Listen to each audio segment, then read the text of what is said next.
কিছু মানুষ সহস্র ব্যথা বুকে নিয়েও ঠোঁটে ফোটায় হাসি। কিছু মানুষ ক্ষতবিক্ষত থেকেও বলে বেড়ায় ভালো আছি। আমরা আপন ভেবে যাদের কাছে সবটা ঢেলে দেই, নিঃস্ব বলে তাড়িয়ে দেয় পক্ষান্তরে সেই। তাই তো কারোর কাছে উজাড় করে সবটা দিতে নেই। চরিত্রকে বাগানের সবচেয়ে প্রিয় গাছের মতো পরিচর্যা করুন।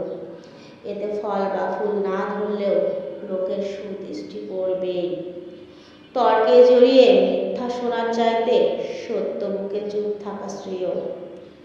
যে ব্যক্তি তোমাকে সত্যবাদী বলে বিশ্বাস করে, তার সাথে মিথ্যা কথা বলা নিকৃষ্টতম বিশ্বাসঘাতকতা।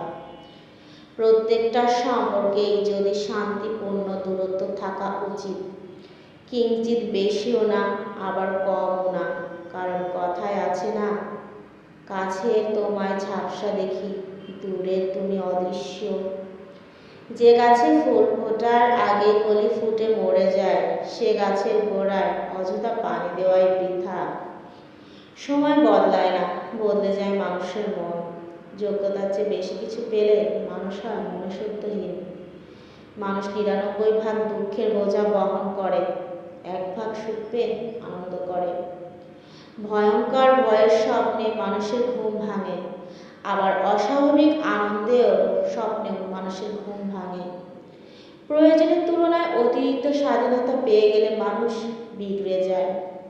সম্পর্কের মাঝে সন্দেহের তীর যদি একবার আঘাত হানে, সেই সম্পর্ক আজ নয় কাল বিচ্ছেদ নিশ্চিত। তোমাকে ভালোবাসার পর আর কাউকে ভালোবাসতে পারিনি। সম্পর্কে দূরত্ব হলেও মনের দূরত্বকে কখনো মেনে নেইনি, কারণ আমি আজও তোমাকেই ভালোবাসি। যারা ছেড়ে যায় তারা সব সময় ভালো থাকে, আর যাদেরকে ছেড়ে যাওয়া হয় তারা মৃত্যু যন্ত্রণা বুকে নিয়ে বেঁচে থাকে। এই শহরে মানুষের মন মানুষ বোঝে না। মানুষ মন বোঝার চেয়ে ভুল বোঝে বেশি।